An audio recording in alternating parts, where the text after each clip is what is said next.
What is up, guys? Delboy here. So on December the 1st, Adonis Stevenson will be defending his WBC and lineal light heavyweight titles against #1 WBC contender Oleksandr Gvozdyk. First things first, I really am looking forward to this fight. I think it's a really good matchup. One I'm really intrigued about, one I'm excited about, and one I genuinely believe could go either way. Let's briefly talk about both guys. We will briefly go through their records and their attributes. We will start with the champion, Adonis Stevenson. He has a record of 29 wins, 1 defeat, 1 draw, 24 of those 29 wins coming by way of stoppage. Oleksandr Gvozdyk has a record of 15-0, 12 of those 15 wins coming by way of stoppage. Despite Gvozdyk having a higher KO percentage, I would say that Adonis Stevenson is clearly the harder puncher in there. And not only that, he's had more fights, he's more experienced in the pro game and has fought better competition as a pro to date. But Gvozdyk is the fresher guy in there.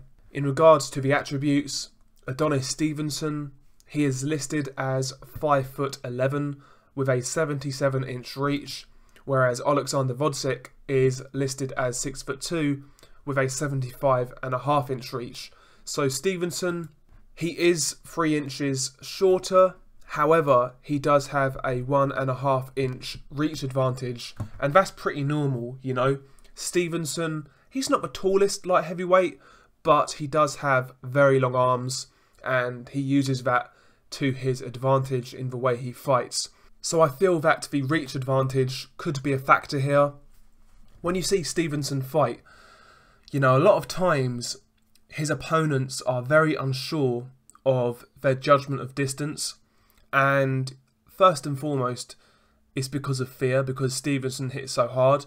But a lot of the time, you watch Stevenson fight and his opponents sometimes think they are out of danger and they're out of punching range, but they actually misjudge it a lot of the time because, his arms are so long.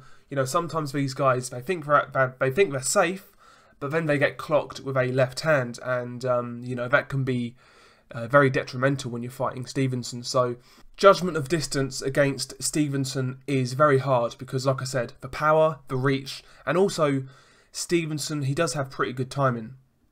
So that's always going to be a struggle for his opponents. I mean, maybe the best way around it would be for Gvozdyk to employ a similar game plan to Gvozdyk. Gvozdyk was really conservative for the first half of that fight, and he made Stevenson do all the work. He made Stevenson lead. He made Stevenson look for the fight, and he made Stevenson, be the aggressor. And after a while, in the second half of that fight, Stevenson then gasses, and at that stage, that's when Gvozdyk starts to let his hands go. That's when Gvozdyk tries to get on Stevenson's chest because the danger element isn't quite the same. It's still there. He's still got hurt in that fight late on to the body, but the danger element isn't quite there. So maybe that's the route Gvozdyk needs to go down. Try to be conservative in the first half of the fight, and towards the end, then try and put it on Stevenson, because Stevenson is 41. He's an old guy, 41 is, that's getting on. Gvozdyk is only 31. He's in his prime. He maintains a good work rate. He puts his shots together well with decent power. And in the second half of a potential fight with Stevenson, that could be key. I feel he needs to survive that first half. If he does, I think he's got a great chance here. He needs to box quite safely in the first half, in my opinion. I don't think he can get too adventurous with Stevenson in the first half of the fight. He just needs to box safely, defend, try and sink the odd body shot in here and there to try and slow Stevenson down. And when you get into the second half of a fight, that's when you get more adventurous. That's when you try and get on top of Stevenson, work on the inside. Stevenson, to me, he's okay on the inside, but defensively he is poor on the inside. Gvozdyk is quite skilled on the inside in terms of letting his hands go, changing the levels with his shots.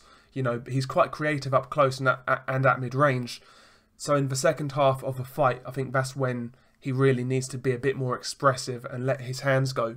And essentially just to put it on Stevenson, because I think Stevenson can be broken. For my money, in that Badou Jack fight, towards the end of it, it looked like he was 2 or 3 shots away from being taken out. You know, his stamina was gone. You know, he was there for the taking, and Badou Jack just couldn't quite do it. So I think that's what Gvozdyk needs to do. He needs to do a similar game plan, because although Gvozdyk can box, you know, he can box at range, he was an Olympic bronze medalist, he's got very good skills, I'm not sure he has enough to comprehensively outbox Stevenson to a 12-round decision in Canada. I'm not sure he can do it clearly enough. Maybe he could win it, technically, but will he get the decision? I'm not so sure, especially in Canada. Stevenson draws quite well up there. You know, I wouldn't go down that route because, number one, like I said, you're susceptible to robbery. But number two, Stevenson is quite good at keeping range. He is quite good at flicking that jab, picking up the points, making you very wary of that left hand. And as a result, he picks up the rounds, and before you know it, you're behind in the fight. I don't think Gvozdyk should do that for 12 rounds because chances are he will lose. Like I said, first half conservative, second half try to put it on Stevenson. I think that's the route he needs to go down. If he fights with his usual, you know, expressive style early on, chances are I think he will walk onto a big shot and not get up. To me, there are far too many holes in Gvozdyk's game to be aggressive with Stevenson early on. Traditionally, I think Gvozdyk, I wouldn't say he's an all-out aggressive fighter, but, you know, he's expressive. I think that's how you would describe him. Likes to put his shots together. You know, he likes to get creative with combinations. He's quick, he's fluid, good up close and in the mid-range. You know, I think that's his style, really, and I just don't think you can fight like that against Stevenson early on, especially with his defensive flaws. We've seen Gvozdyk switch off in fights before. I recall the Tommy Karpency fight. In that fight, he got dropped. You know, he got dropped heavily in that fight. And Karpency, like Stevenson, is a southpaw. Karpency's not a top light heavyweight, and he gave Gvozdyk a lot of issues in that stance. And he was catching Gvozdyk with quite a few shots, and he hurt him badly, like I said, so that's a worry. And not only that, even in Gvozdyk's last fight against Mehdi Amar, who's a very limited guy but awkward, you know, Amar was tagging Gvozdyk quite a lot in that fight. So that's worrying. The defensive flaws of Gvozdyk are worrying. I don't think you can iron those type of flaws out in one training camp. You know, he's not a defensively brilliant fighter, he's not terrible, but it's the lapses in concentration. It's the type of shots he gets hit with. They're the type of shots where you see it at a lower level and you think to yourself, if that's a big puncher at elite level, what happens? And, you know, as good as I think Gvozdyk is, you know, I think he's very skilled. I think he's a knockout waiting to happen. I know a lot of people rate him very highly. I'm not quite as sold on him defensively, and I'm not quite sold on his chin.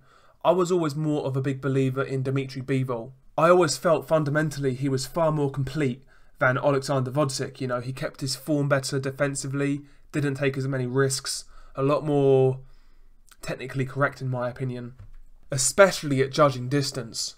I just feel Bivol is more well schooled than Gvozdyk.